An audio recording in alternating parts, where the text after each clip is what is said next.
Welcome to the Raven Rising podcast. Today's guest is going to be Mr. Tim Meuchel, who is a bestseller at this point, and we're going to get him to talk about the 10 factor. Welcome to episode 7 of the Raven Rising podcast. This is Stephen James Peterson.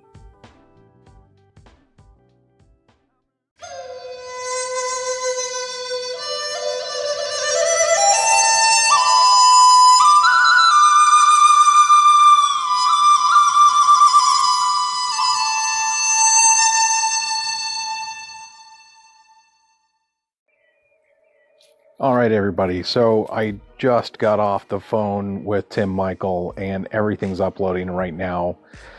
I will get it to you very soon, but I'm putting this out as a disclaimer.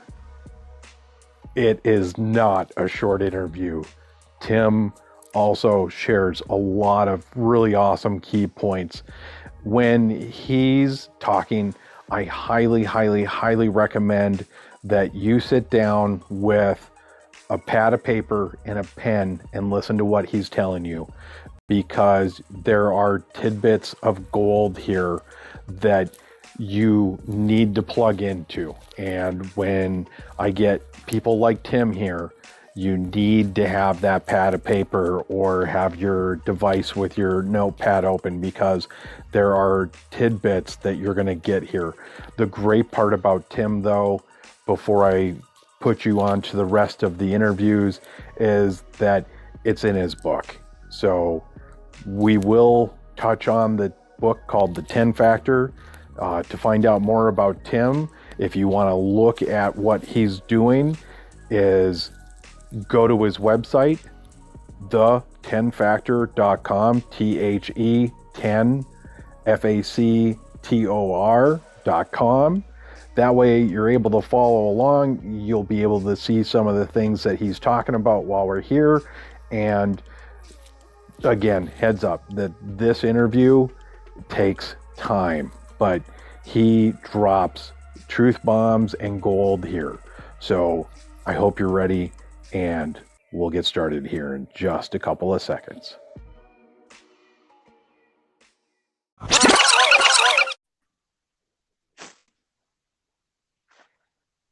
Tim, how are you doing?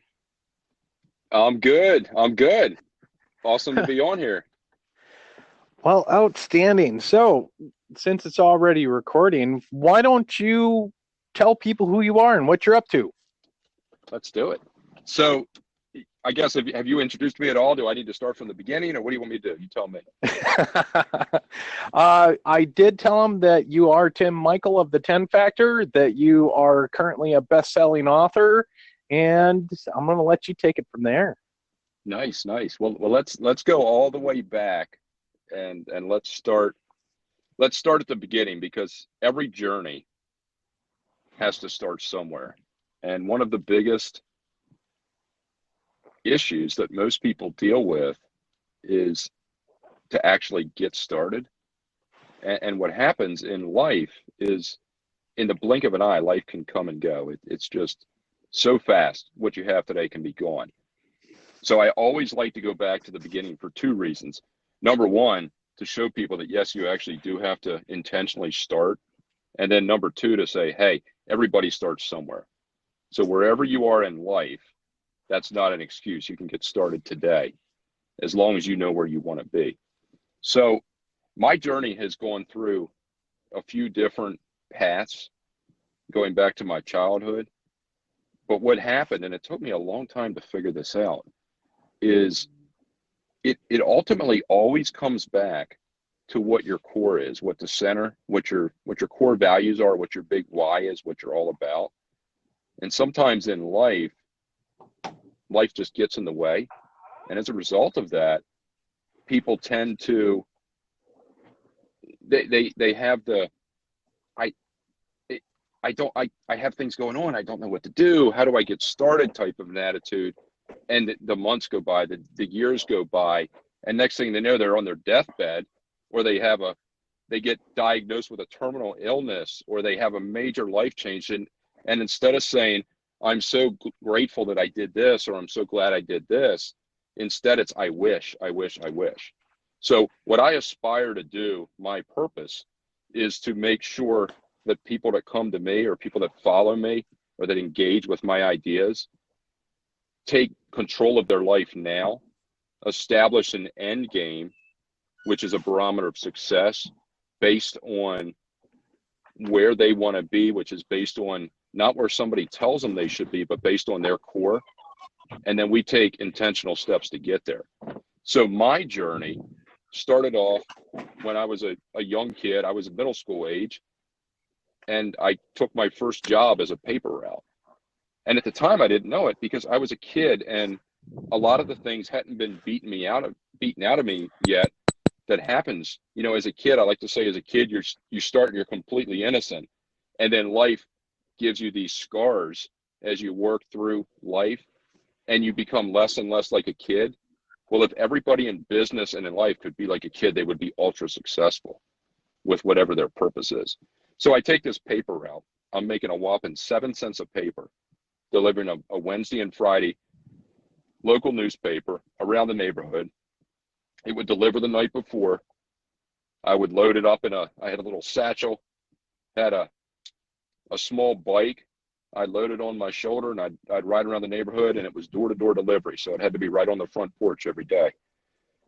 And as I was doing this route, I was like, well, something's missing here. There's a house, and then I would miss a couple houses, and it was another house. So I went to my supervisor, and I said, is there a way that I can fill these houses in between? And there's a lot that aren't, in the neighborhood that aren't being serviced. So I did my first entrepreneurial thing.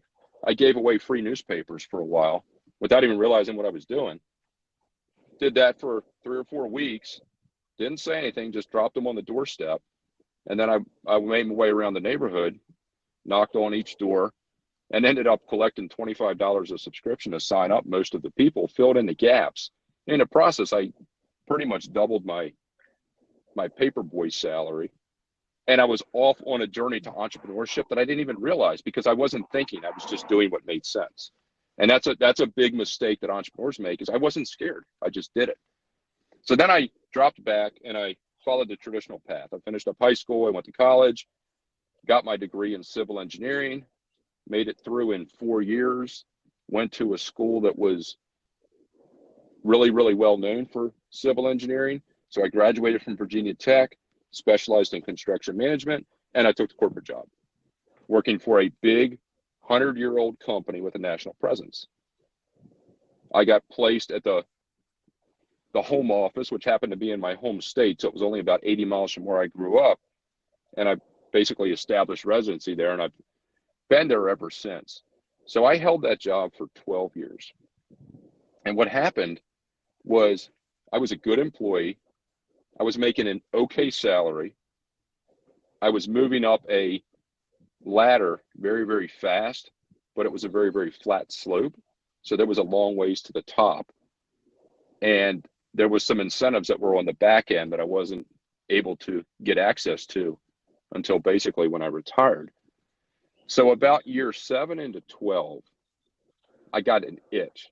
And if anybody has ever had something that, if your listeners have had an idea that came into their head and then it just kept coming back over and over again, it was like an itch that they just couldn't scratch and make it go away. Well, that's kind of what I had. I was fed up with the job. I was fed up with where we were at, and I had made some fundamental changes in my life. At the time, I had a steady girlfriend. We had become serious. She would later become my wife, and now she still is my wife. And there was 2 issues at this company that were deal breakers. They had been okay in my 20s, but as I moved further into my career and my life, they were a problem. So the first one was I wasn't making enough money to do what we wanted to do, which was create a family structure where she would be a stay-at-home mother and I would work and make the money to support the family. If I had kept that job, then she would have continued to work and we would have had to raise our kids in a different manner. The second one was travel. I'm okay with daily travel. I do daily travel now as part of what I do working with other entrepreneurs.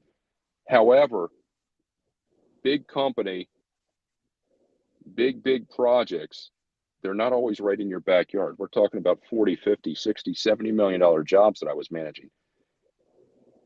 So there was always the threat that I was going to have to leave the home and travel. But the kind of travel this was where you go on the road and then you come home to visit your family like once a month. So for our dream or our goal of having a stay-at-home mother, that was about as far away from that as you can get. So all that being said, for 5 years we strategized back and forth. How are we going to do this? I have a good job. We were somewhat, it was like one of those things where you is it really that the grass is always greener? How do we get through this? So fast forward about 15 months before I left that corporate job, I started a side gig. And suffice it to say that it took off and it was doing fairly well. But I did everything above board. I had my own computer. I had my own phone. I had my own vehicle because I had a company vehicle at the other company. I had my own website. I had my own email. I had my own supplies. I had my own tools and equipment.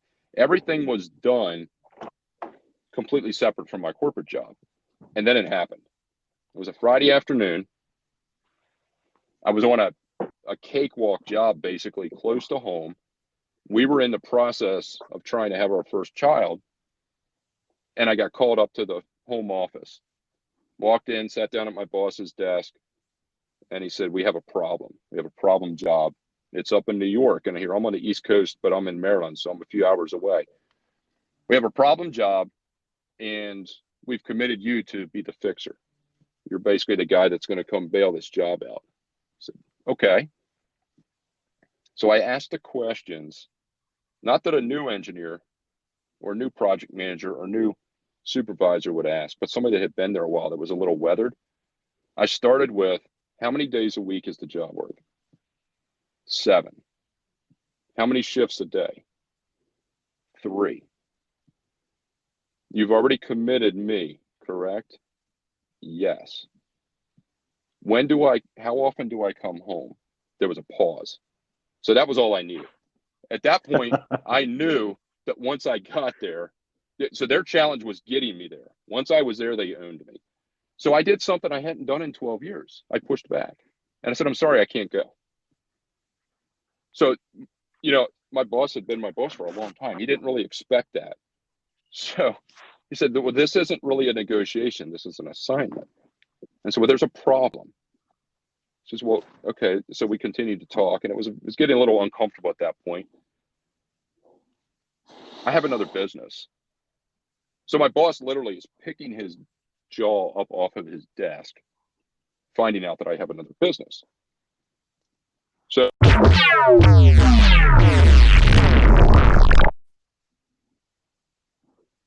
And you are back. And we are back. The joy of technology, huh? The joy of technology. So we had a camera freeze. I think actually had that recording get lost there. So, all right. So what you were just doing was touching on what you had gone through and experienced with your prior career. Sadly, we lost that 5 minutes that we just went through. So let's hit the high points on this. So what you were saying was that you were working for this large corporation that had been around for 100 years. Yep. And that, you're doing the normal grind. You're trying to get the lifestyle that you want so that you and your wife would be able to enjoy life, enjoy your kids. She could be a stay-at-home mom. Yep. And that where the recording dropped and we lost it was where you were talking about that trouble project up in New York. So how about we pick up there? Because that's like your crux moment where it really seemed like everything was either coming together or falling apart for you. So let's pick up where you were having that discussion with your boss about being assigned to that job up in New York. Okay, perfect. So it's a Friday afternoon. I get called to the corporate office, and the inevitable happens that I had kind of been preparing my wife for years was I don't know when. It's just a matter of it's not, or actually it's not a matter of if, it's a matter of when. Well, this was the when. So as you can imagine, the when happened at the worst possible time. We were in the process of trying to have our first child, and I'm basically being told on Friday afternoon that Monday you're reporting to a 24-hour a day, 7-day a week project out of state, and it's non-negotiable. So I did something I had never done in 12 years. I pushed back and I said, I can't go. So at that point, my boss proceeded to say, well, this is actually an assignment, not a negotiation. So I hear you, but I have another business. I can't go. I have responsibilities here. So at that point, we had an uncomfortable silence, and he proceeded to say, okay, well, then we need to figure out how to get you more money. Well, that never happened. So as we worked through that process, effectively, I had made my move. I knew at that point, I went home and I said, okay, I've just dialed up the notch. It's time to move on. So then I had to get my ducks in a row. So a few weeks after that, I had another conversation with my boss. This time I was in the offensive. I walked into the office and gave my notice. So at that point, I had effectively taken the leap of faith, and I had taken my 12-year corporate job, put it away forever, and I was out on my own. In the process, in order to make that move, with one stroke of the pen, I signed over $330,000 plus of company money that I was not vetted in yet, that I forfeited back. So I was basically starting out in the rears a substantial chunk of money to invest in myself. So at that point, I was all in.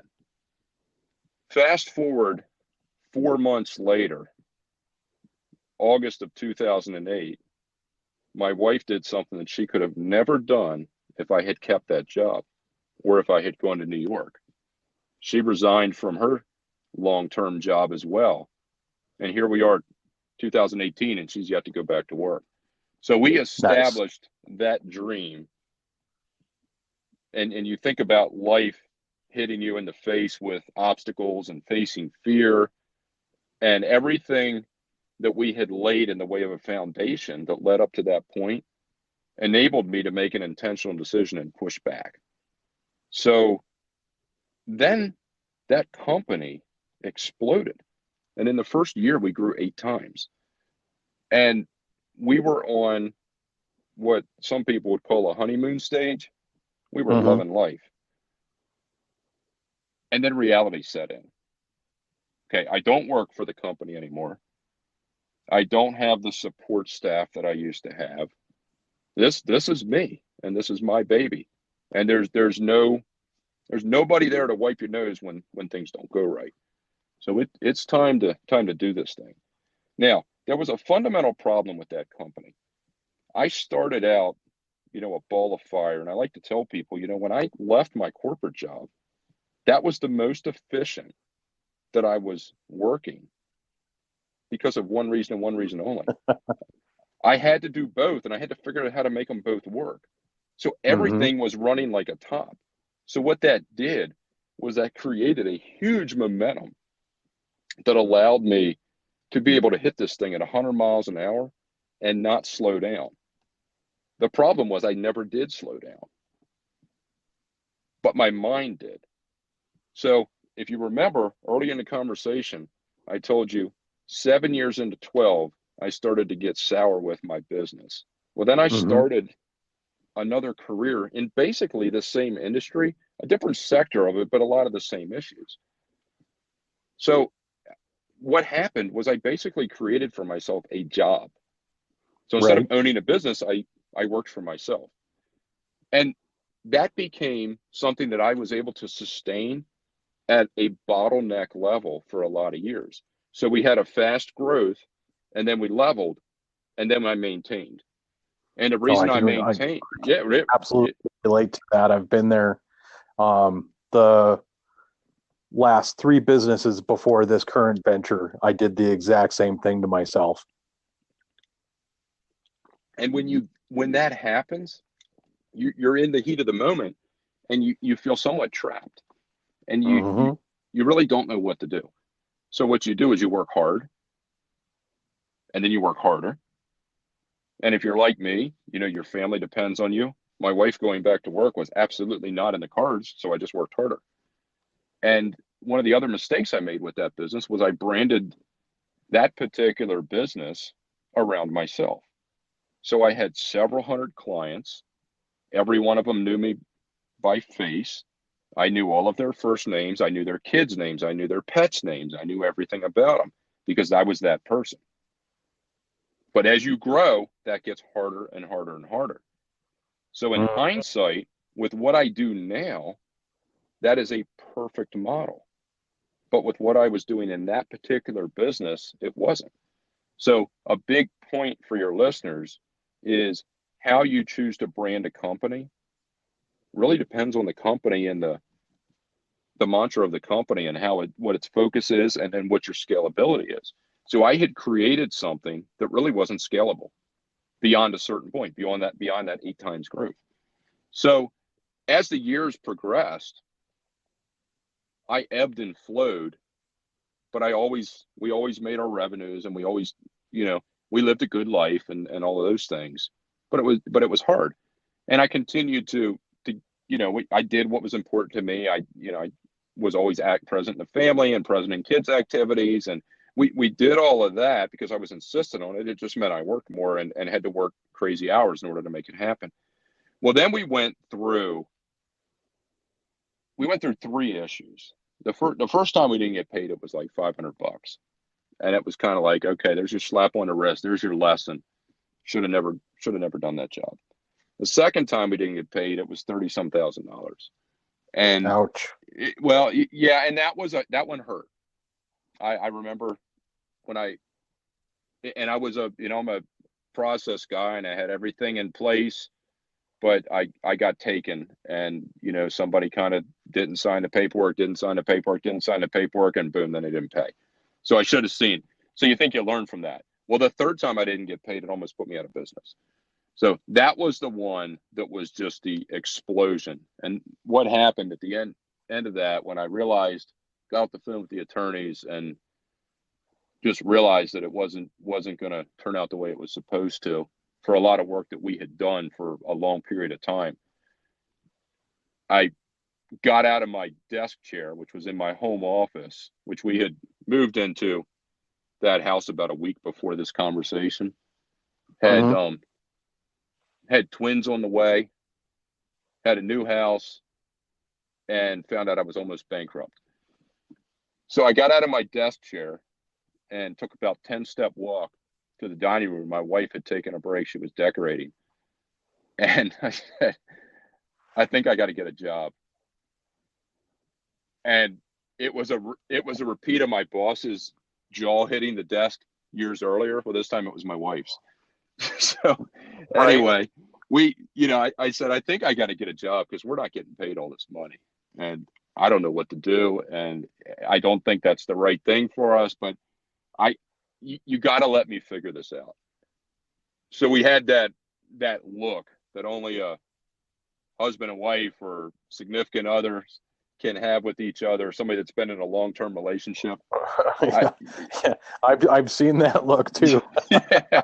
So we exchanged that look, and I went back into my office and I pulled out a legal pad and I started writing down some numbers. And again, I'm a numbers guy. I'm an engineer. I knew all my figures, so it was quite simple. If I go back doing what I was doing years before, because that would have been the quote unquote easy thing to do, I'm going to make X amount of money. Our bills are X amount of dollars per week, and I'm sure you know how this story ends. The numbers didn't work. So Oh, yeah. I get back out of my chair. It was literally 10 seconds, and I walked back into the other room, and I said, and I'll leave out the expletive, but there's no way I'm getting a job. Because if I do that, we're going to drop back 10 years and we might as well just start over. And I don't see that being good for us long term. Oh God, You I can so relate to that. I've been to that point before, and man, that moment of clarity when all that reality is like dropping around you, it's just, I mean, some people I'm sure scream at that point. It is wickedly sobering, and you really, it's either you collapse into fear or you figure out what you're going to do next. right, and I attribute it back to my grandfather when he was, he was. This was before I was born, and he was at the boat ramp, and it was him and another guy. They didn't know each other. The other guy had a Jeep, and somehow he ended up pinned underneath of his Jeep. So my grandfather had to make a decision. Am I going to save this guy's life or not? So the way the story goes is with one hand, he lifted the Jeep up enough to pull the guy out with his free hand. And supposedly it was on his chest, and they said it would have killed the guy. Now, my grandfather wasn't the type of guy that was going to pick a Jeep up, right? But at that point, something in his mind triggered, and he went into survival mode, and he did what the human body is capable of doing, which is he got past his self-limiting beliefs, and he took it by control and solved the problem without really thinking. So, not to compare my story to that life and death, but when you have a family of three getting ready to be five, in its own right, that is a pretty dire circumstance. So I went back to my office and I started scratching things down. And oh, by the way, the my 10-second test, which is the first step of the 10 factor, which was what happened while I was scratching those numbers, it said get out of the contracting business. So at that point, I knew that that was where I wanted to be. I was going to fix this, but I was not going to go back to where I was the week before that, doing the same thing. So I went back and I talked to my wife, and we talked about, you got to trust me, and I at that point I said I'm starting a consulting company, and I did. Very very shortly after that, I was on the phone with my attorneys framing out the starting of a new company called Trade Up Consulting, which is the company that trades the 10 factor. Mm-hmm. And I said, I'm going to help people, period. I am going to become a business consultant, and I am going to help other people never get where I was, period. Because I feel like at this point, basically, I'm not going to use the word wasted because I believe everything happens for a reason to get you where you are now.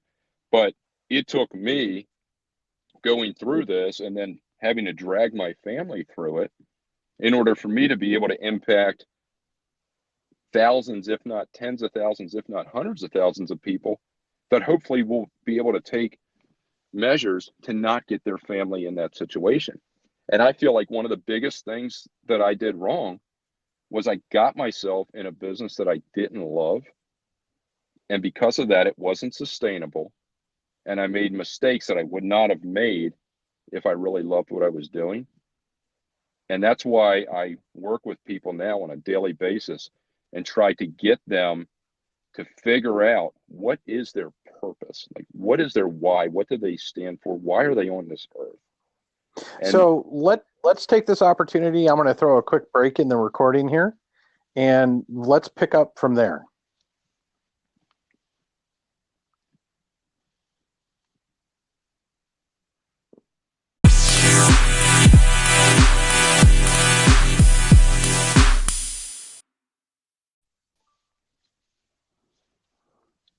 All right. Welcome back, Tim. So you were about to cross that crux into explaining to everyone what and why and how you got into the consulting, and you were right at that point when I cut you off to throw a break in here.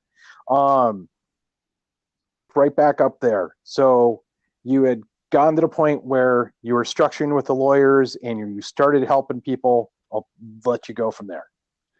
so this is huge. And this is why I work so much with mindset on the front end of my program, because then what started to happen is I was a contractor. in terms of I was branded as a contractor.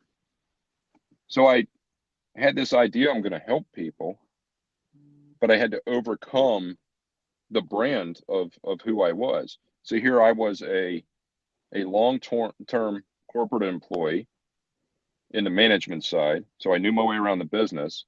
I was a long-term entrepreneur who had grown a business really fast and had a successful business, very well respected, money making business.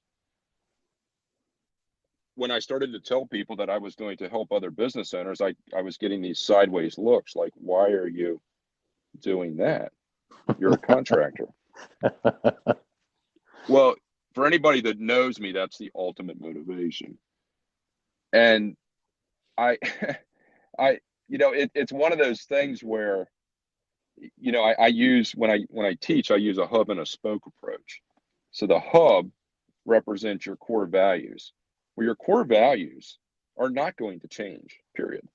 That's what you stand for as a person. So through your life, your core is going to stay the same. What's going to change is the spokes. So the spoke may be, like right now I coach youth sports. That may be a spoke. Or I'm going to work a particular job, or I'm going to be a motivational speaker, or in my case, I'm going to write a book. All those different spokes, if they center around your hub, then you can live a successful, purposeful life. If they don't, then you have a problem.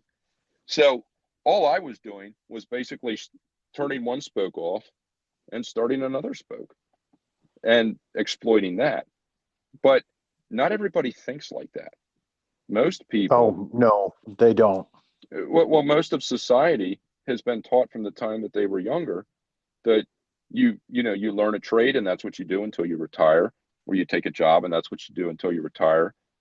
And I'm kind of in a transitional age where people are saying, you know what, job jumping actually, in a lot of instances, puts you ahead of somebody that stays at the same job. So Oh, yes, it does.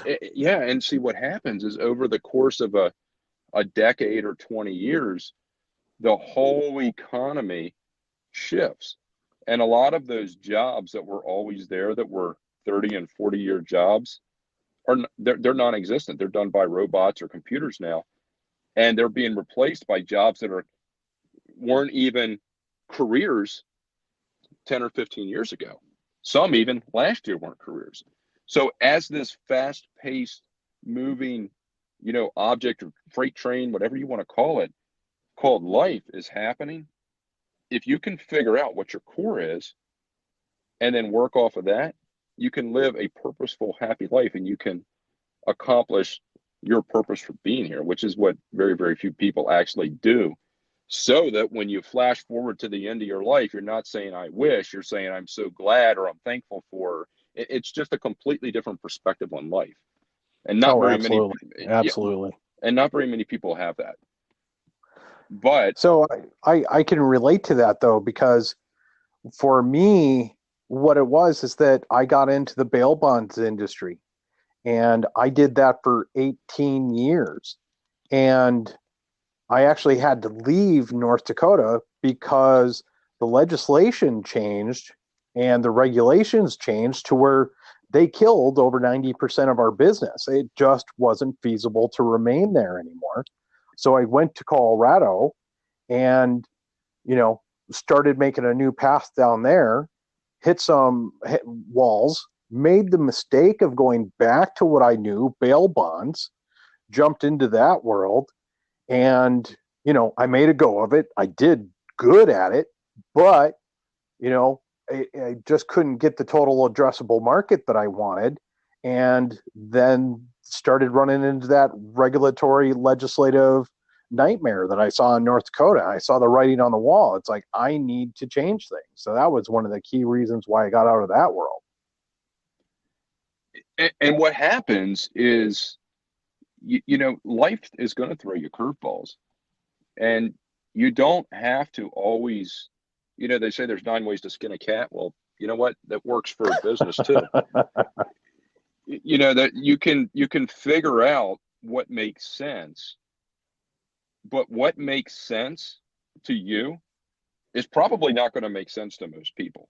And if you can't get over that, then you're not going to be very successful. And that's one of the Truth. fundamental things that happen with mindset is you have to go through a paradigm shift where you have to say, look, I'm committing to myself, number one, and then you're going to commit to anybody that depends on you, number two, that you're going to do whatever it takes to get where you need to get. But what most people do wrong is they never define that end point.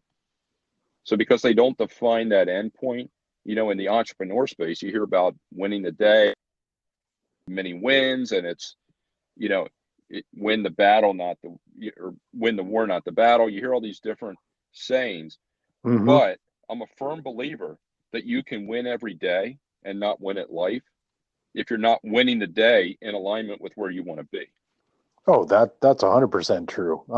And due to the fact that you and I are both part of the Game Changers Academy, we know that that's true. That people work their faces off, and regardless of how high they reach in their career or field, they never find satisfaction because they worked their face off the whole time. They never lived their life. Right. And I, matter of fact, I just literally finished right before we did this interview. I just finished a call with somebody talking about exactly that. That if you start your business and you put life on hold, life will always be on hold. And that is a real problem that a lot of people do, because then you're effectively doing the same thing that I did with my first company, which was where I made myself a requirement of every job. You basically said this is the way it's going to be, and it becomes a short-term success and a long-term sustainability problem. So what we try to do within the program that I developed, which is basically my journey. What I did was I lived it and it was successful. And I said, okay, I think I'm onto something here. Because once I decided that I was going to start this consulting company, well, that was all well and good. But a lot of people say, well, how did you pay the bills? How did you, what did you do? I said, well, that doesn't mean I took my contracting company and threw it in the toilet just yet. Right. I went back to that company and I hit reset. I stepped back and I looked at it big picture, and I kind of did what I had done years before at my corporate job where I was working two at the same time. Well, guess what? I had to get ultra efficient with my contracting company in order to have a chance of starting a consulting business. Hmm. Plus, we had two infants on the way. So my life was getting ready to turn upside down. So I did. I started saying no to 9 out of 10 opportunities. I completely redid my pre-qualification statement. I reduced staff. I got rid of equipment, and I really, really niched down to an ideal perfect client. And that was the only jobs I would pursue. So what happened was, in a pretty quick time, I found myself working like 40% of the time on the contracting and making the money I had always made all those years. Right. So 60% was devoted to spending time with, with the bigger family and growing a consulting company. But Well, there was a but problem. but there's a little magic there that anyone who's listening to this that's new to entrepreneurship, or they're even maybe a couple of years into it, and you just touched on a big gold nugget right there, is that you refined your process to where you could actually reduce the amount of work, for lack of a better term, and get as much out of that work by just being that much better, so that you could actually develop the big dream, which is what you're doing now. Right, because you can't create time, but you can create money. And that's a big point for your listeners. So Absolutely. what we did was we we have this company now that's basically running on a top like it was years before. So most people say, okay, well, you grow that business, right? Well, nope, not doing it again. Don't want that. So I grew it too efficient to pay the bills. And then I devoted the rest of my time to the consulting. The problem was, in order to go out there and really authentically work with and help others, you have to master what you're doing. So I felt like mastering my first business, not the 10 years before, but the last year where I really, really refined it was critical. So I did that. So that was my focus with that business, was to figure out how to refine that to make it work like a top so that I could apply that to other people. And then I had to figure out, how am I going to pay for all this, learning? How am I going to pay for joining a mastermind and getting around people? And, we're still digging out, and we're essentially now in recovery mode on one side and we're in startup mode on the other. So I did something that I often tell clients is an option. I made money doing something I didn't necessarily want to do long term. Mm-hmm. So I said, okay. And I had a back and forth conversation with the company that had done my marketing for years. I said, look, I'm going to be a construction expert consultant. And they said, okay. So what does that mean? I said, well, I'm going to help businesses that need help with construction that don't have in-house capabilities. Well, that got absolutely zero traction.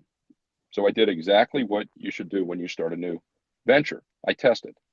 I had coffee meetings. I had phone calls. I went out to contacts, across the board. I sat down every single day and reached out to a certain amount of people, letting them know what I was doing. And I was getting a lot of pauses, a lot of questions, and no real traction. Right. So something was broken with my unique value proposition. It just wasn't it. There's a problem if you say something and the listener has to think, what do they do? Instead of you actually telling them how, hitting a pain point, then you failed. So I continued to test and I wasn't getting anywhere. And then I went back and I said, you know what? What did I do with the contracting? I just said exactly what I do. Instead of saying I'm a contractor, I told them exactly what kind of contractor I was, which turned most people away, but brought me the higher ticket client. So I went into Right. LinkedIn and I said, screw it. And I wrote construction expert for my headline. And it was like, boom, the Nice. phone rang. I was an expert witness on a huge case. I got some other consulting work out of it. And I was able to bankroll the money to basically create the 10 factor. And it was like So the perfect storm. I want to touch on that point right there though, because and this is something where you and I have been involved with each other on is the leveraging of LinkedIn.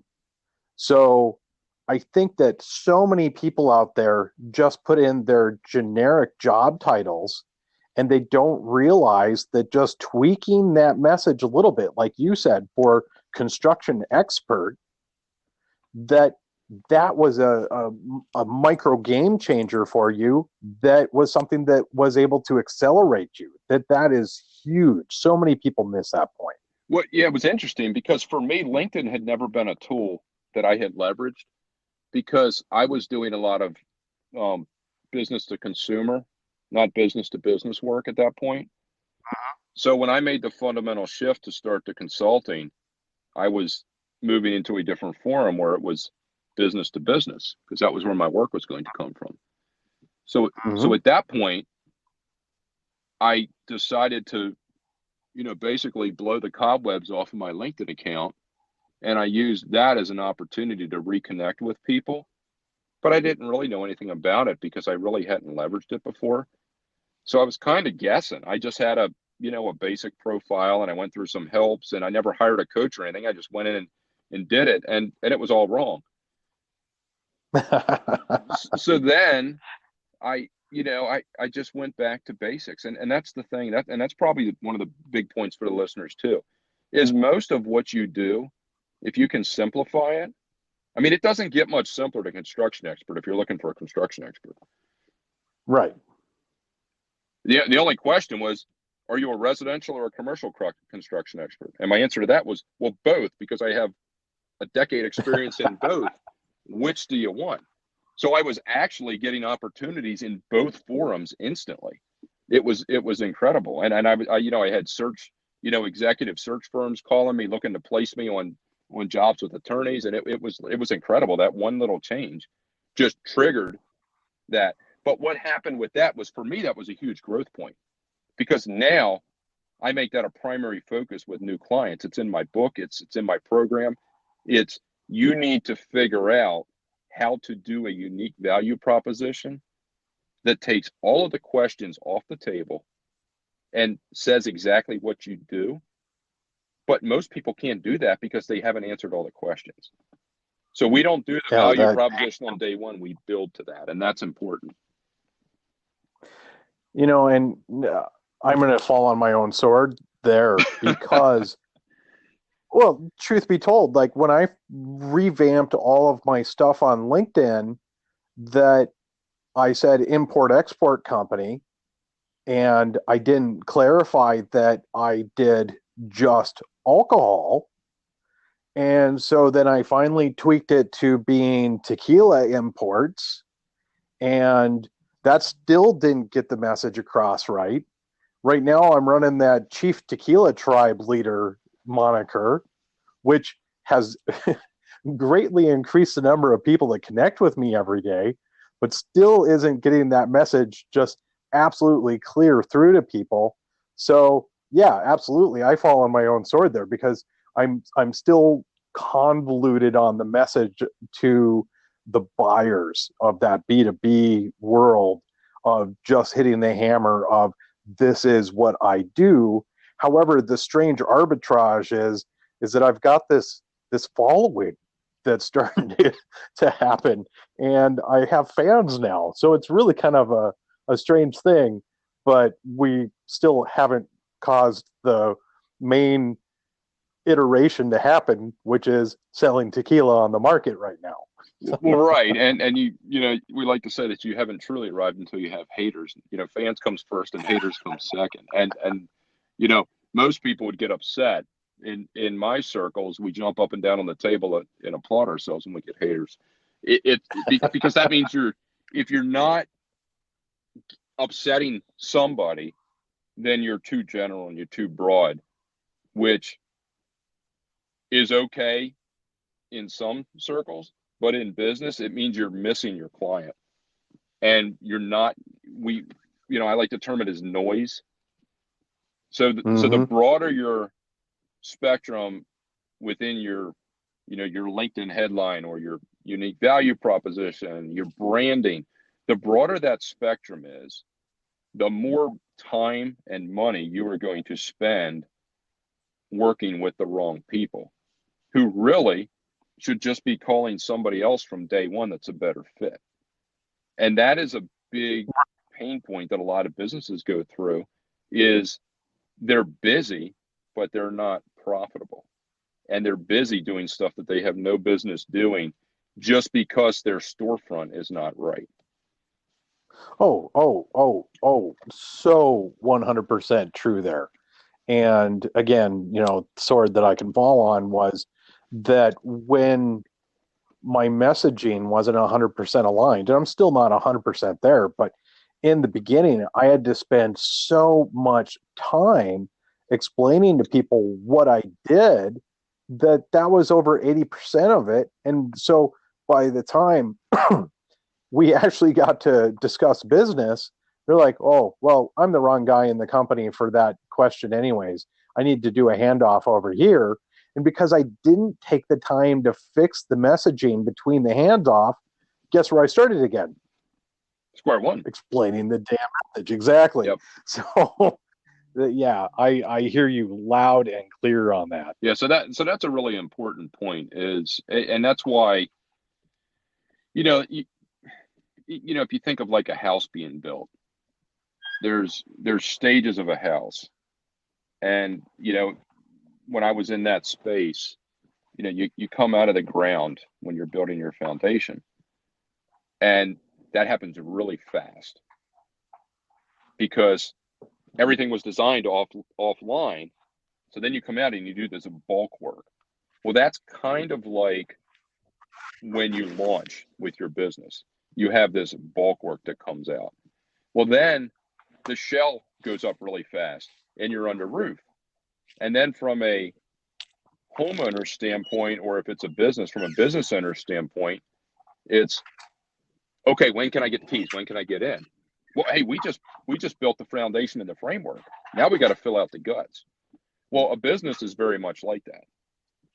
So what happens is while you're, once that foundation is built, if it's solid, you can put whatever you're going to put inside and it's not going to fall down. If your foundation isn't solid, well, then guess what? Everything crashes down.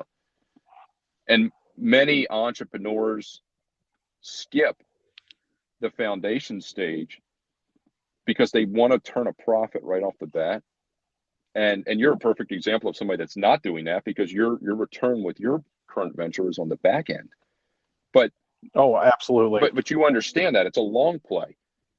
Most people, Well, it took a few businesses turfing in my early years to finally wrap my mind around the fact of the more build out time, the more foundation building, the more connection building, the more networking that you put into place, the bigger that long tail payoff is versus, throwing open your doors right away and just trying to force revenue to happen, because then you might get money coming through, you might cash flow, but you're never going to hit that true addressable market that's out there. yeah, and it's funny because one of the big criticisms that I got when I was framing out the 10 factor from some people within my my inner circle was, and it wasn't a criticism, it was more of a question, but isn't 10 months a long time? How do you sell that to somebody?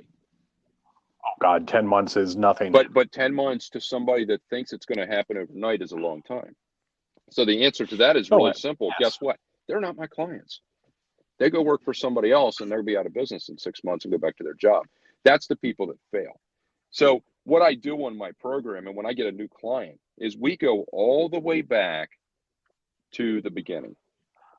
It's like when you So let's throw a break in here, and then we'll start fleshing out the 10 factor, because I can feel that that's exactly where you're going right now. Absolutely, let's do it.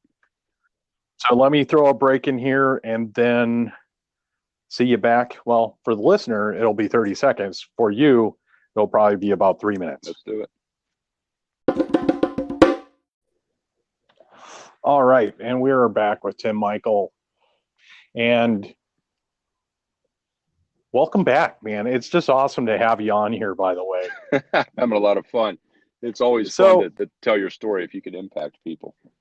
Well, and for anyone that takes the time to actually listen to you and hear the message that's coming across, especially for the young guns that are out there, you just hit on a crucial part about time, that you have to be ready to dedicate and put time into something.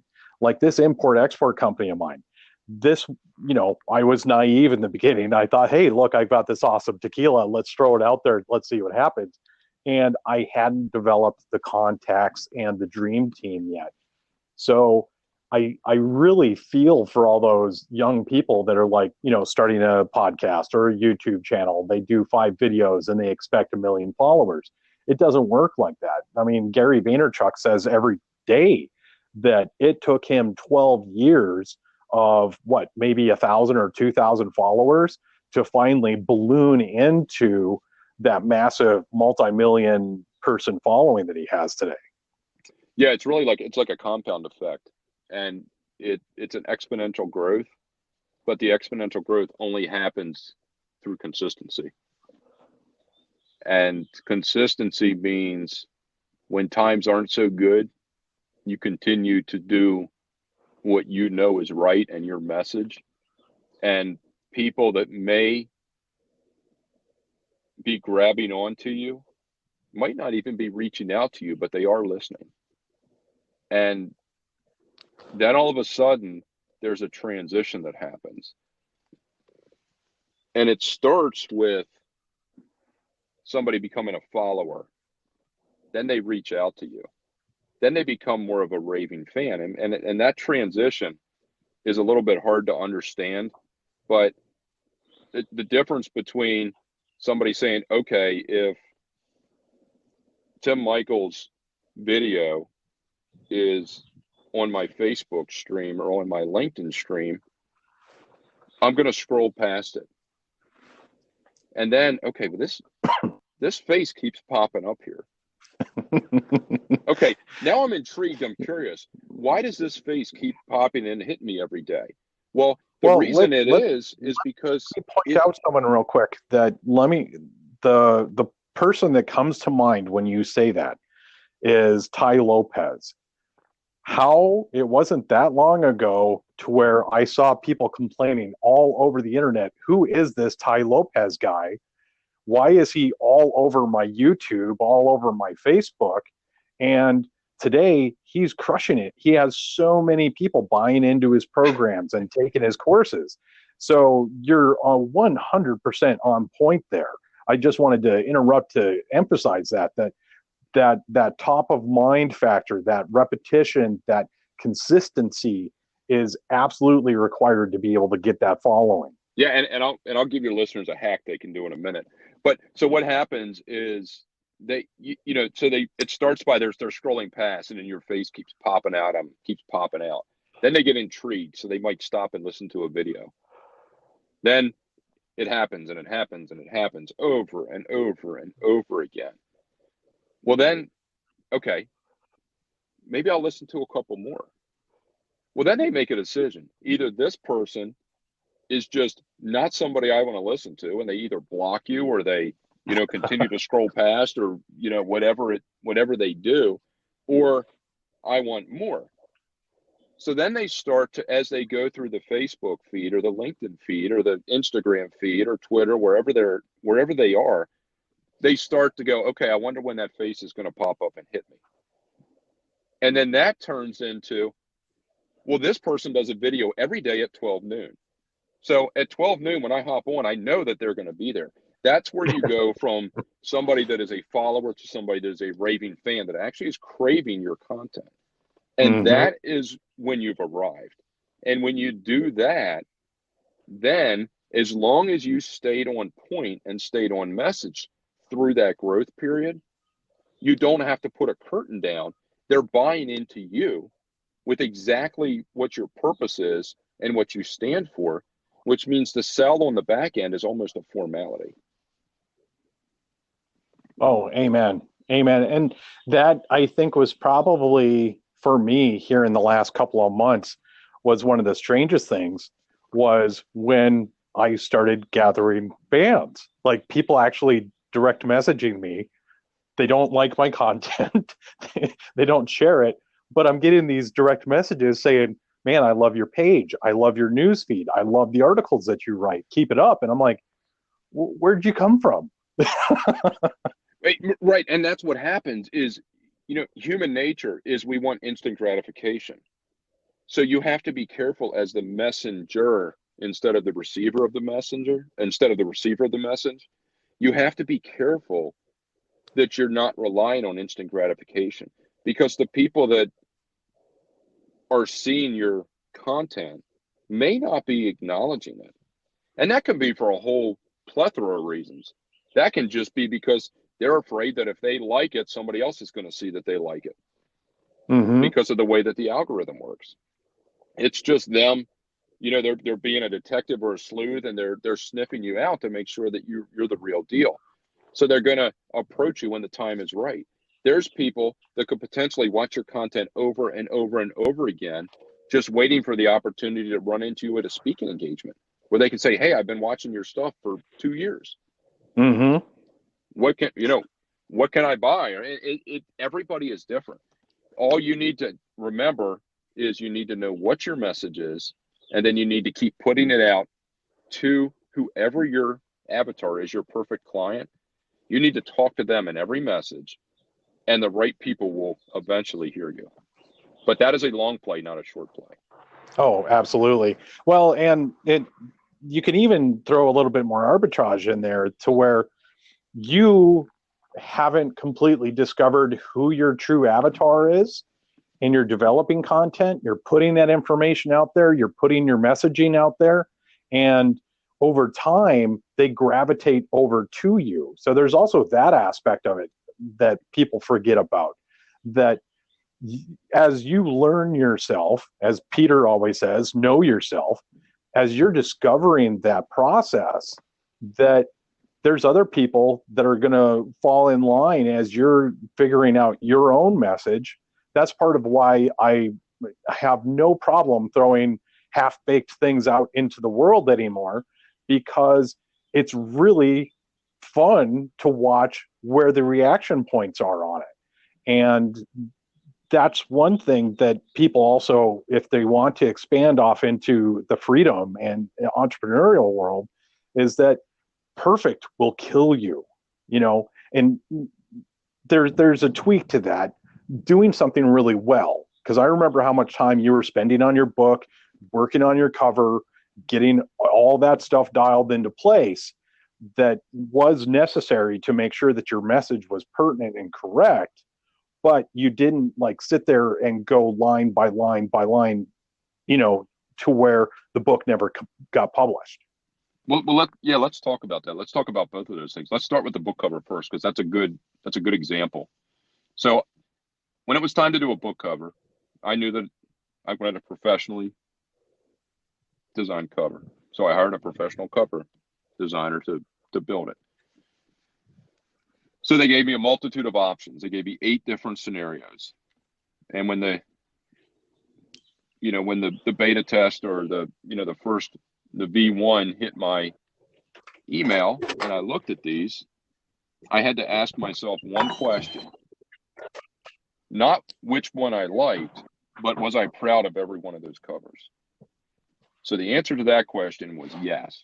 I would be proud to put every one of those covers on the front of my book. At that point, because if I wasn't, that 8 would have gone to 7 before I tested. Because you have to be proud of what you put out. That's really important. So then the second thing I did was I said, okay, I'm going to rate these covers. I'm going to pick the one that I think is the one that it's going to be. So then I put it out for testing.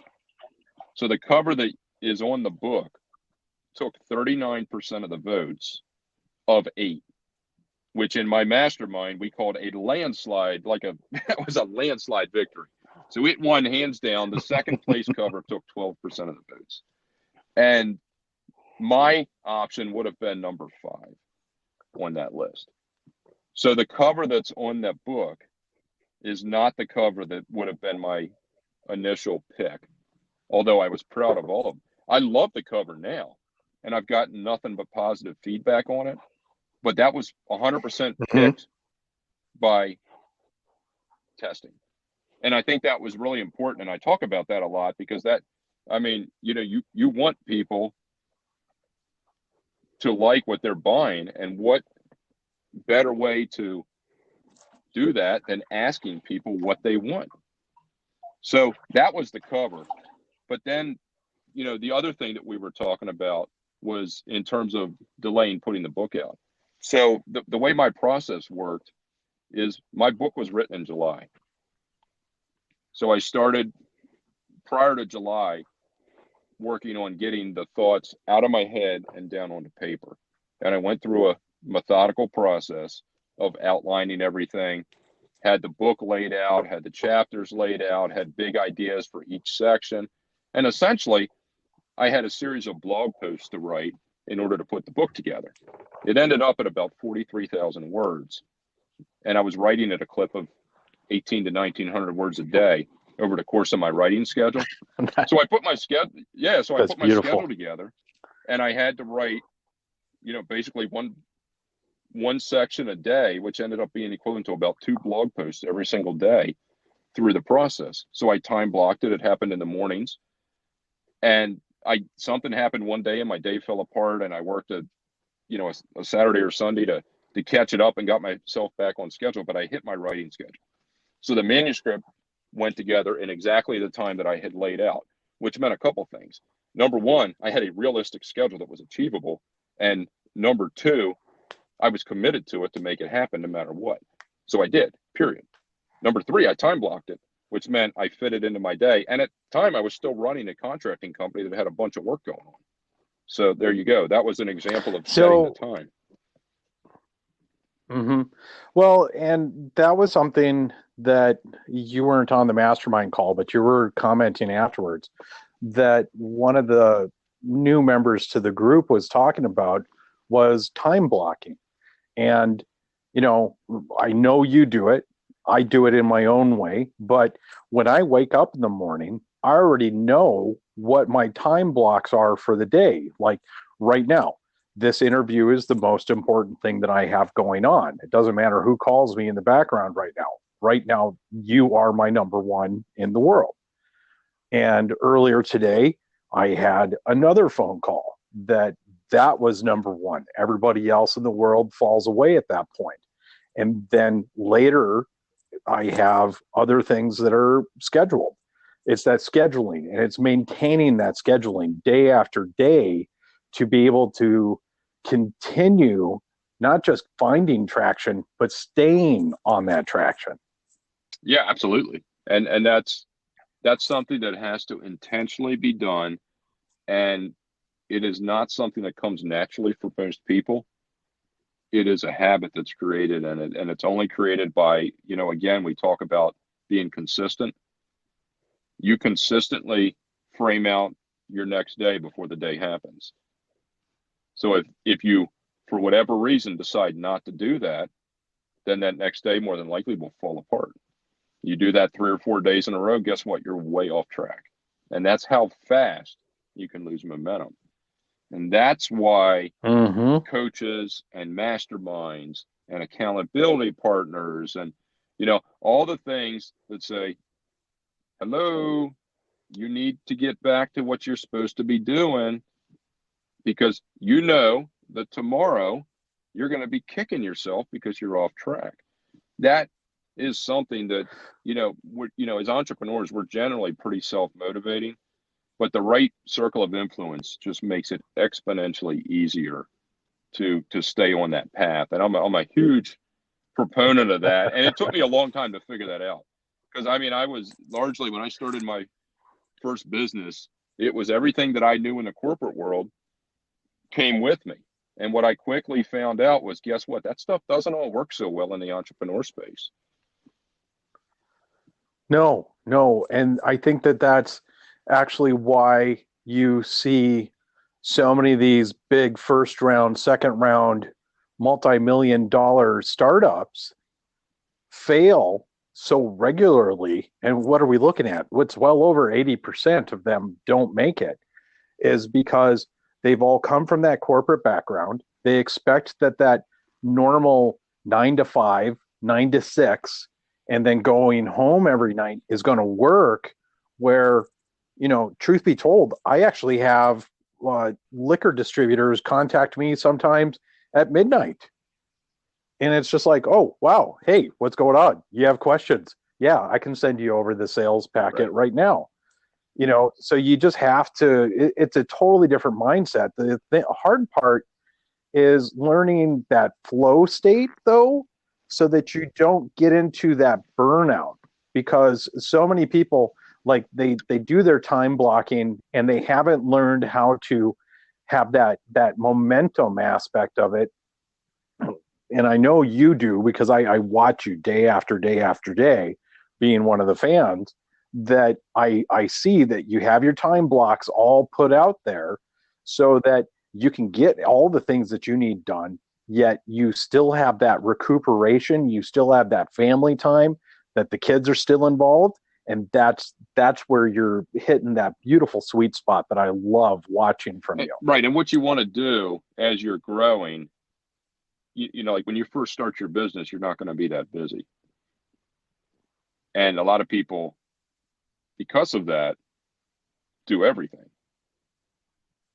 And Mm-hmm. time isn't as valuable when you first start your business, because other people aren't demanding as much of your time. And as that changes, as your business starts to morph from an idea into something that's implemented, and it's something that's growing, into something that's optimized, and it ultimately is hopefully going to scale. As you work through those stages, what becomes paramount is that you develop processes. So you're essentially cloning all of those things that you did on day one, but you're not cloning them the way you did it on day one. You're cloning the tested and optimized way of doing it, which is what your buyer is telling you they want. And then once it's Mm-hmm. processed out, then it can be delegated and then you can grow. And what we talked about earlier in the conversation is that affords you the ability to grow and in most instances make more money and actually work less. And that is what the entrepreneurial dream is all about, because that is the transition where you start to live the lifestyle that you want around your business instead of the other way around, instead of basically being married to the business. And that can be done if it's done intentionally, but that lifestyle is different for every single person. So within the 10 factor program, that's 100% customizable, because I would be doing a disservice, as would any other mentor or coach or consultant that tells you what you want. You really have to listen and say, okay, what is your result that you want for your life, for your purpose, for your why? Once you figure that Mm-hmm. out, then it's a function of following a proven roadmap to get there. And going back to the book, being written in July and not published until February, that is exactly what I did. I wrote that book based on my experiences, lots and lots of years of my experiences. But then I Mm-hmm. said, you know what? Before I put it out for lots and lots of people to buy it and start implementing this in their own lives, I need to validate it. So I took the time to go back and dial through that program step by step and talk to other entrepreneurs, really, really successful entrepreneurs that were just getting started Mm-hmm. out, entrepreneurs that were in the grind, all walks of entrepreneurs. I went to trainings, I participated in masterminds, I got around lots of people, I did lots of interviews, I started a podcast, I did all of these things to make sure that my system was going to work. And what I found was between July and basically February, which is when the book was released, the program, the process never changed. The only thing that changed was I wove in those conversations to solidify and validate what was there. So for me, as that was happening, my confidence was going through the roof, not an ego, but a confidence, because I had a validated, proven system. With Right. Validation is the perfect term there because you've gotten that positive feedback loop to happen. Absolutely. And then the second part of the validation is the success stories, which are coming in as well. So then you have, as you work through the phases, you have, okay, I have a good idea, which is great. You have a good idea. It has to start with an idea. Well, then, okay, I have a good idea that other people think is a good idea too, not just me. And then, oh, by the way, my idea actually works and is helping people. And as you work through those stages and you develop that social proof, then you have something that you know, in my opinion, can put out on the market for somebody to buy. Just like you with the tequila. If you're selling a tequila that's going to make people, have some sort of food poisoning or something that's not tested, you're doing a disservice by putting it out.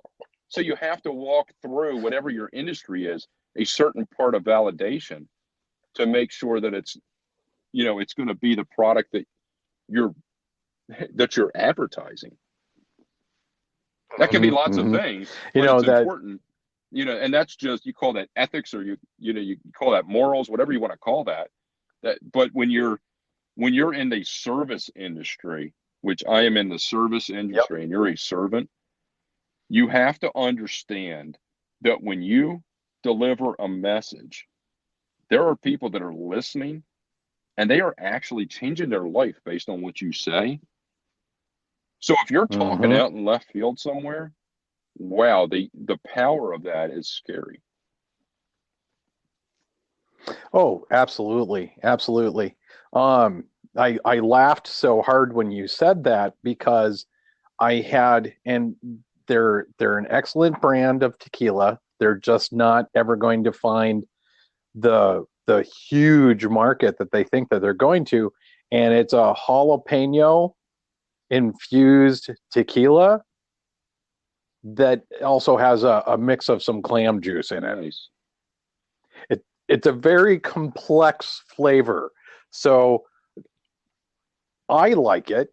I know a bunch of other people that like it, but we all realize that when we get into that, that it's a very, very niche spirit that maybe in 5 to 10 years from now, they might become like the hot damn of the liquor world.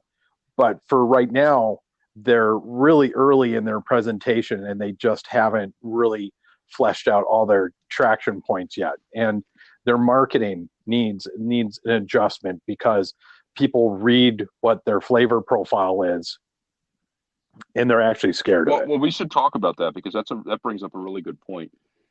We talk about it as an entrepreneur, as an influencer, or as somebody that's going to make an impact.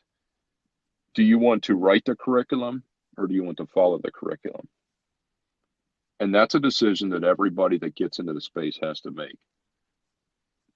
Mm-hmm. And in general, if you follow the curriculum, it's not always sustainable because the curriculum may be a fad and it may go away, like what you were talking about. If you Right. write the curriculum, you may fall on your face. You have to have, less of a fear factor, but the sky is the limit. Think of Facebook and, things like that, where somebody went in and just completely did something that nobody had ever seen before and created a curriculum and people just gravitated to it. So I'm going to throw a break in here right now and then let's link back up. Let's circle back to a couple points that we did. And I think we're pushing up against maybe hour long here. So let's I don't have a problem with it being long, but let's put a break in here in case any of the people that are listening here need to turn their car off for a moment or something. And then we'll pick back up. So I'll see you in the lobby in a Let's couple do of it. seconds.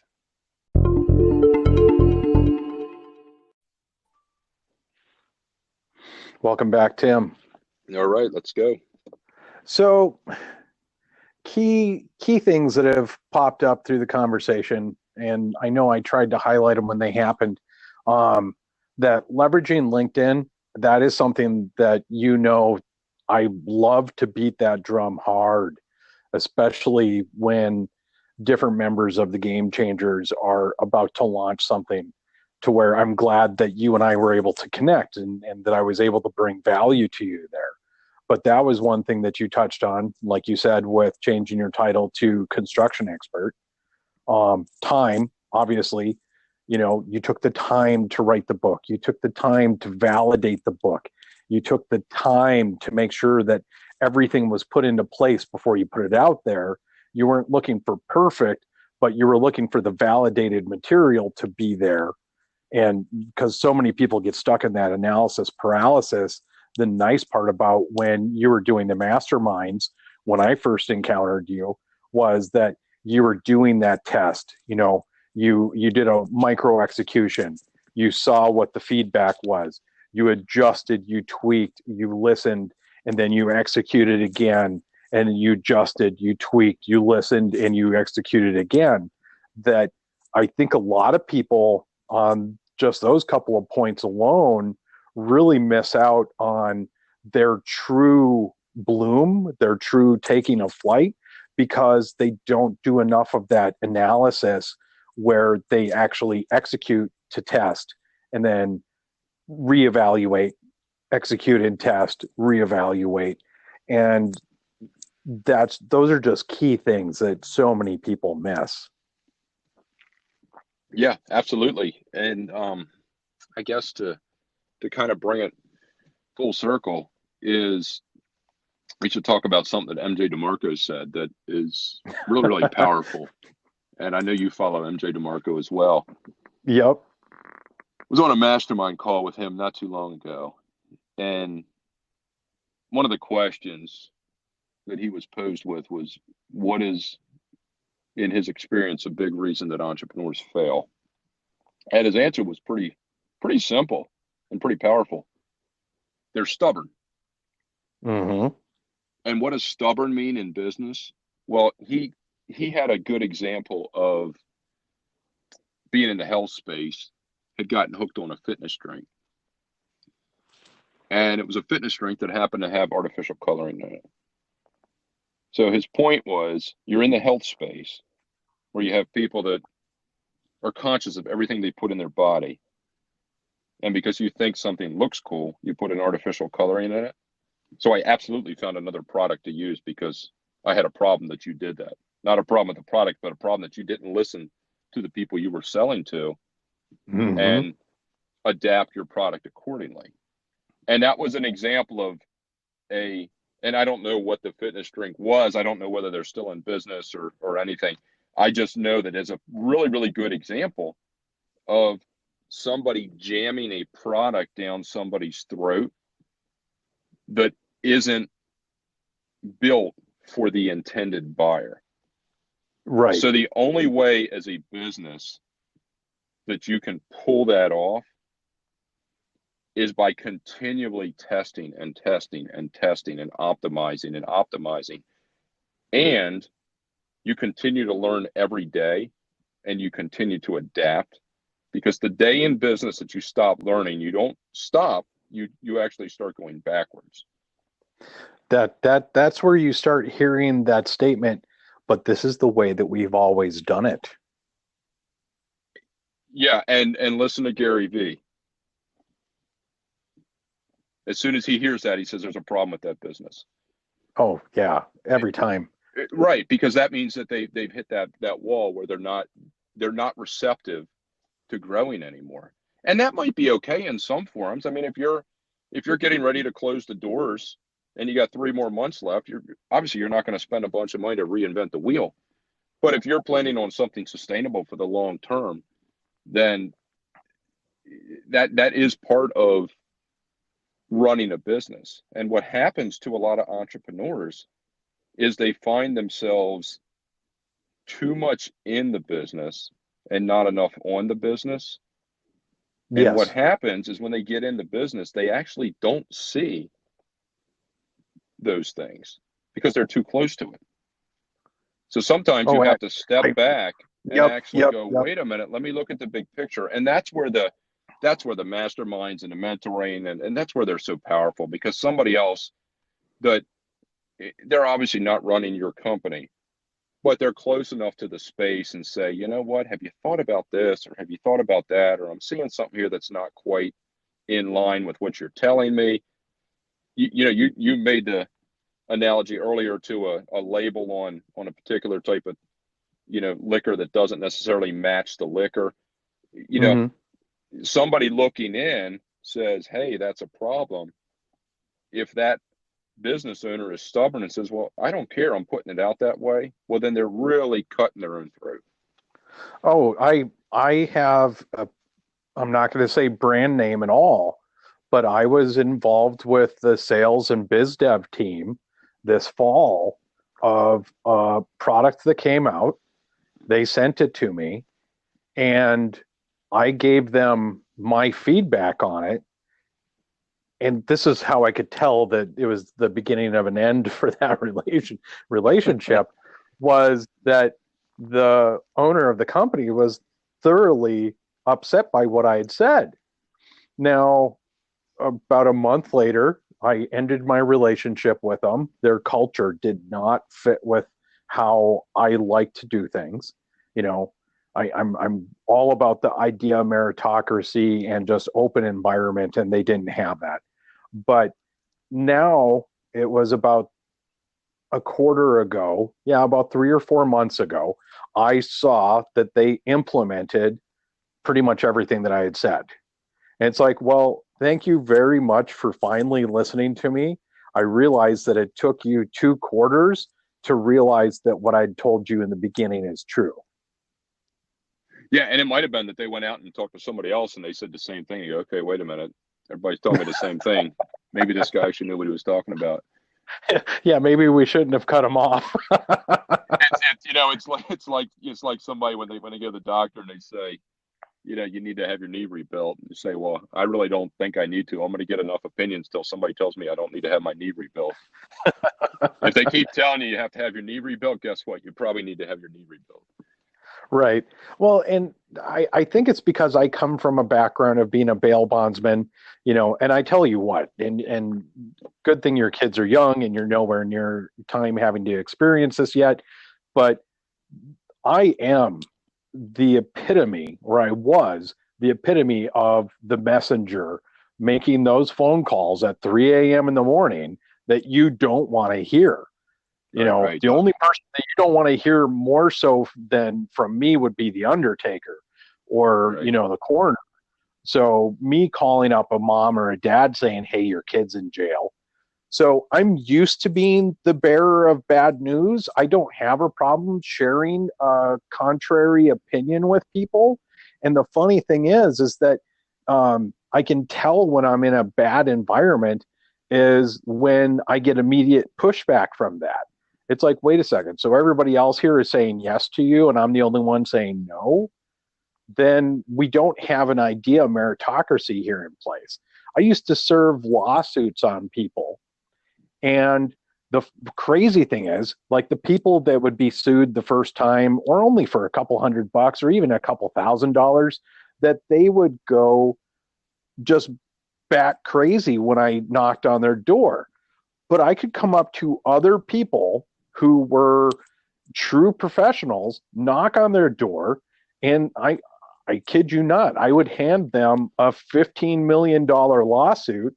They'd look at it and they're like, thank you for bringing me this. I'll get it over to my attorney. How are you doing today?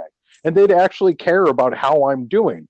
And it's just like, okay, I really see the difference here because the people that overreacted to the bad news didn't know how to manage that information, where the other people who have been through the world and have learned that you're going to get good with the bad's going to come with the good, and just because you're getting sued doesn't mean that you're found guilty already. I mean, that's why you counterclaim. Sure. That it was just one of those things to where I got so used to being the bearer of bad news, I don't have a problem presenting that to people. And I really think it's funny also when I approach other people. I've been building my dream team, and I've noticed that some people they just try to keep me happy, and I warn them. I'm like, hey, if you're not bringing critical thought into this arena, I'm going to remove you.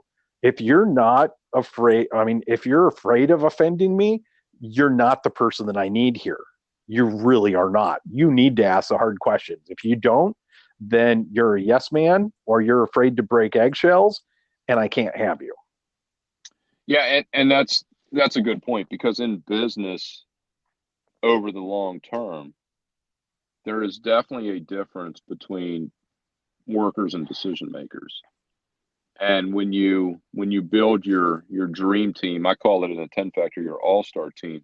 When you build that team out, it's really important that you find people that resonate with your core, your values, and how you do things. Because if you don't, it's destined to fail. That doesn't mean that they're mirror images of you, because then it wouldn't do any good. But what you're looking for Right. is you're looking for people that are complement themselves. Think of an executive cabinet in government or whatever, where you have all of these different strengths that come together, and then somebody has to be the person, be it the man or the woman, that has the final decision making authority. And when it's your business, guess who that is? That's you. So you Right. have to be able to take all of those opinions, ferret out the good and the bad, and then make a educated decision based on that. Right. And if some people within that group are leaving stuff out in order to protect your feelings, then you're not making an educated decision. So the Let strength I of want to. I building a want to. team. Oh, go ahead. Let me finish this. The strength of Yep. building a team is the strength of all of the pieces of the team, but a weak link will break the chain every time. So you hit something there that's really important. And I don't think you even realize it, but that's why I'm going to bring it up because I'm a geek like that. Um, that when I started and really did my deep dive into rebuilding myself after the things that had happened in my life that I didn't like, that before that, if somebody had a message or a concept that offended me, I'd be like, oh, whatever, I don't like this anymore. And I'd leave it. I did that for a long time. And for whatever reasons, that worked for a while. But when I restructured everything, and let's use Peter's 6 months to six figures, or MJ DeMarco's Millionaire Fastlane Unscripted, or even Brendan Burchard's, Habits of High Performers, those books. Ray Dalio Principles falls into this too. That anytime I find a chapter or a concept that I find an emotional response to, I have tuned myself now to re-listen and reread that a few times and also figure out why am I offended by this. And new people coming into this space that are trying to build themselves, they really need to tune themselves to listen deeper when something doesn't fit to what they think the world looks like. Because if everything fit to the way that you think the world looks like right now, you wouldn't need to be doing this self-improvement, right? Yeah, absolutely. I mean, that's well, you hit on 2 points there. You hit on MJ DeMarco with being stubborn, and you hit on one of my two words for this year, which is mastery. And what you're doing is you're taking a topic that for whatever reason you need to dial in on, and you're mastering it. And that's really, Mm-hmm. really important if you want to be successful. Oh, absolutely. Anytime I find an emotional response or I feel that I don't understand it or even offended or I'm frustrated, then like you said, with the mastery, I go back and I make sure that I have understanding there. Because if I had everything figured out before, Tim, guess what? I'd be making $1 million off of my detective agency or bail bond agency. Yeah, right. Well, it didn't work. It didn't happen. Therefore, there was something I didn't know how to do right. So that's why I really want anybody that's new to this space that if they're coming in here, especially if they're exploring why they should join on the jump or jump on the 10 factor, is that they need to challenge those assumptions. They really need to examine every supposition that they have in life, because a lot of that opinion that you have there may have been inherited opinions that you got from your mom or your dad or your uncle or a school teacher who never did the real work or get out into the market. Man, I had a business teacher in college who had never owned a company. And I was just like, well, what? I actually dropped his class that next day. He came and found me and asked, why did you drop my class? You were one of the best students in there. I'm like, you aren't giving me what I need. If you haven't run your own business, I can't listen to you. Yeah. So, yeah. Um, so I want to really, I mean, I can tell people that they absolutely need to pay attention to you.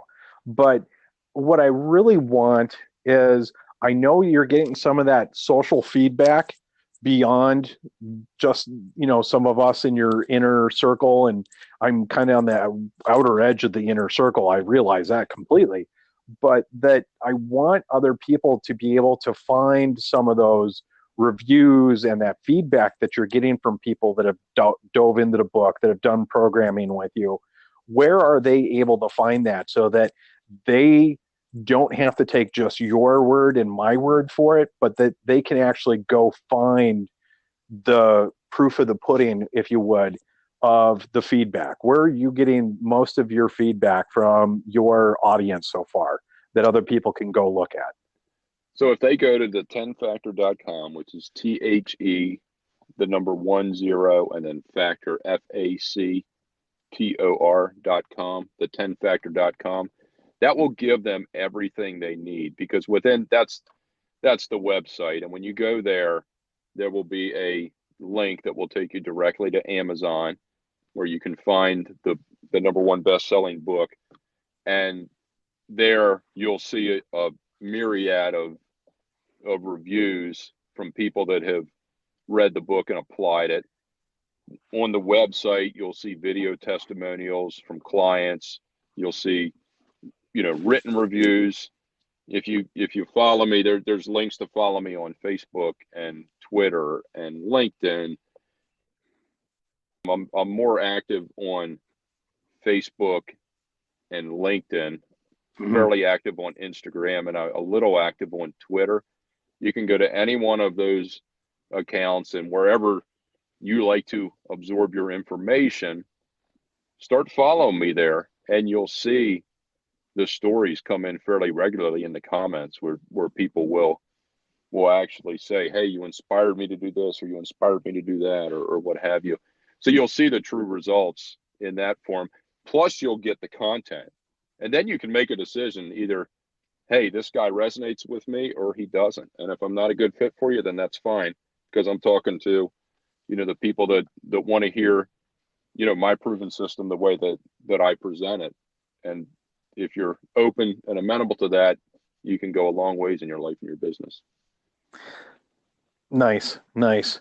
On top of that, and I know I just touched on it, but that when people are looking to get into something like the 10 factor, that I think that too many people are searching for that feel good message.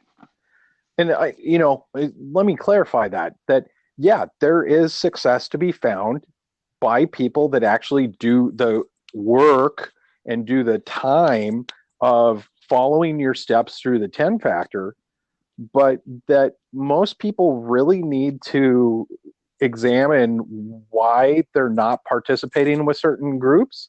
That with your product, yes, there's 10 months of time to it. And like you said, if they're not ready for that, they're not your customer.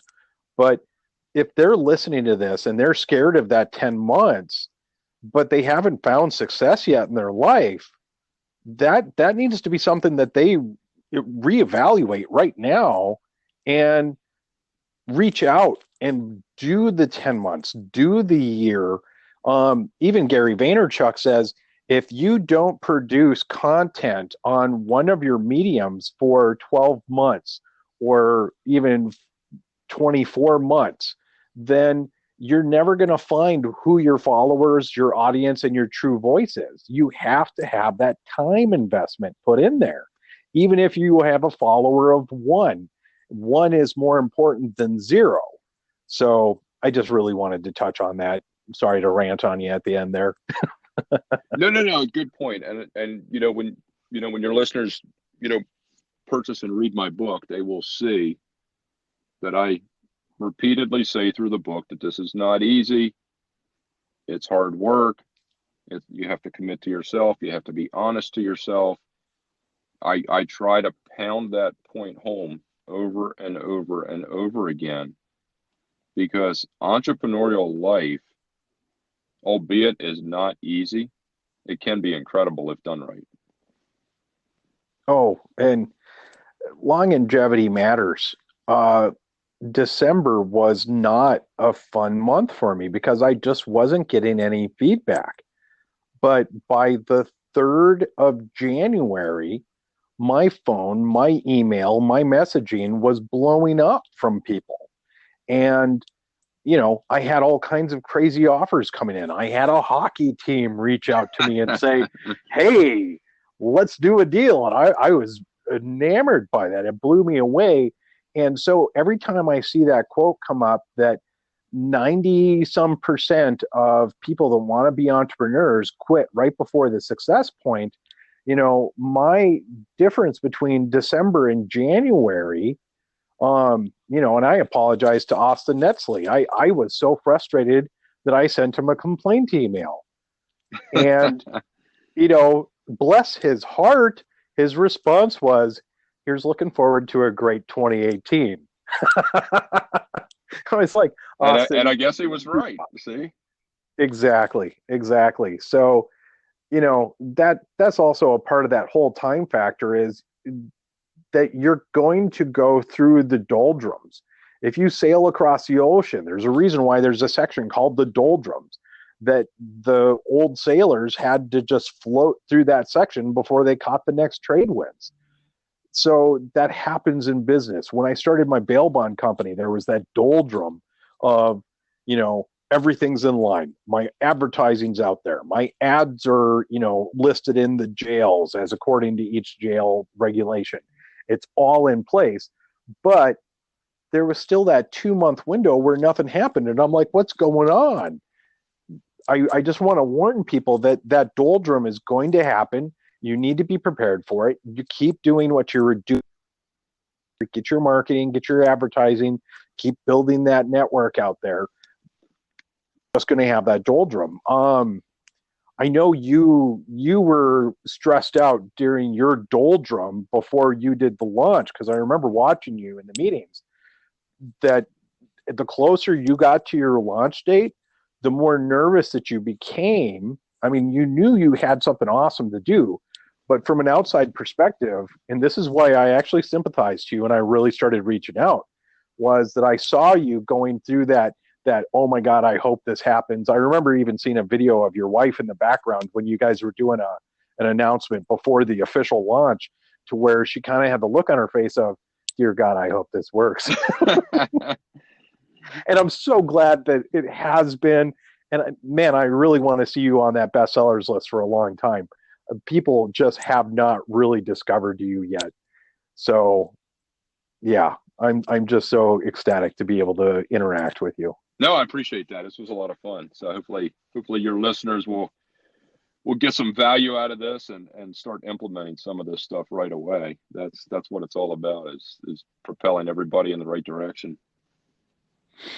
Well, there's a young man that you and I both know that we've met via social media that messaged me earlier this afternoon and was asking me a couple of questions. I'm like, hey, I got to interview Tim. And he's like, oh my God, this will be the best. I want to hear what the two of you have to say. It's like, Jordan, I love you, man. I love you. And so I'm actually going to set it up so that I can get him in for an interview on here too, Oh, just cool. so that we can see what he wants to do and where he wants to go with life, because I'm totally appreciating his attitude. Cool. Good deal. So anything that we didn't touch on that you want to bring up, or anything that you want in addition to say? So I just love having you here. You and I would be horrible on live media because we would fill up hours of just stories. No, we could talk for hours. I mean, this is well, that's the thing. When you're in the right space, you're in the right space, and you love talking about it.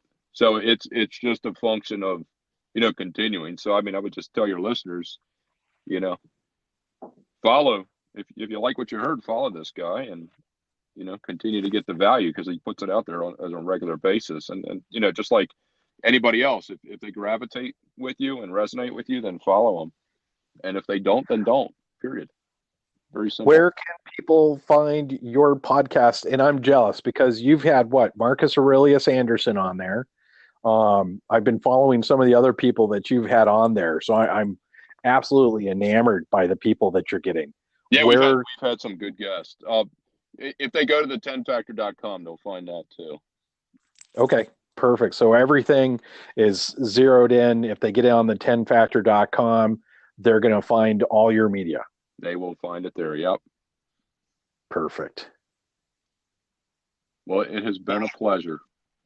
I appreciate you taking the time, Tim, because I know you've got a lot of things going on. So if anybody thinks that this is like some paid PR campaign, I would just, it's honesty and transparency. I'm going to put this out here. I have not received a dime from Tim Meuchel, and Tim has not received a dime from me. I just absolutely appreciate him. So I just want everyone to know that this is not some paid PR campaign, but it's a couple of friends having a good time. Cool. No, this was fun. Awesome, Tim. I appreciate you. All right. Okay. So if you need anything, and this also goes out to the listeners, if you have any feedback, call into the show using the Anchor app, or you can email me directly on any of my social media. If you have feedback for Tim, you can find him Twitter, LinkedIn, YouTube, Facebook. He is out there.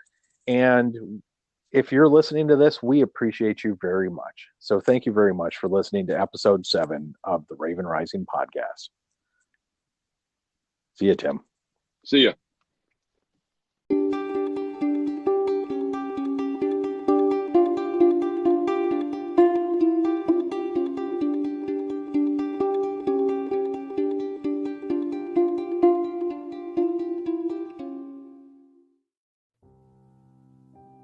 All right, everybody. Thank you very much for participating in this podcast. Thank you so much to Tim Meuchel for really blessing us and gracing us with his time and presence today. He is so valued by me. If you couldn't tell, I'm a huge fan of his, and man, he hasn't even really begun to hit his stride yet. So we're getting him early before he really just becomes the true rock star that he's bound to be. And I'm just so happy about that. I'm also very thankful for his family for sharing him with us for today. And I also appreciate you for listening. If you have questions, comments, feedback, get in touch with me here. Get in touch with Tim. I know we just said that in the prior section, but I can't emphasize enough that if there's something that you heard that you like, that you want to hear more of, or if you want Tim to go more into depth, you can absolutely find him on his podcast. If you want him back here again and you have questions for him, hit me up. You can call into the show using the Anchor app, or you can direct message me, or find Tim and I on any of our social media. We are all over the place, and it has been an absolute pleasure to have all of you here. So thank you very much for joining us on the Raven Rising podcast. It is an absolute pleasure. I'm full of gratitude for all of you. Thank you very much, Tim, and thank you everyone else. Have a great day.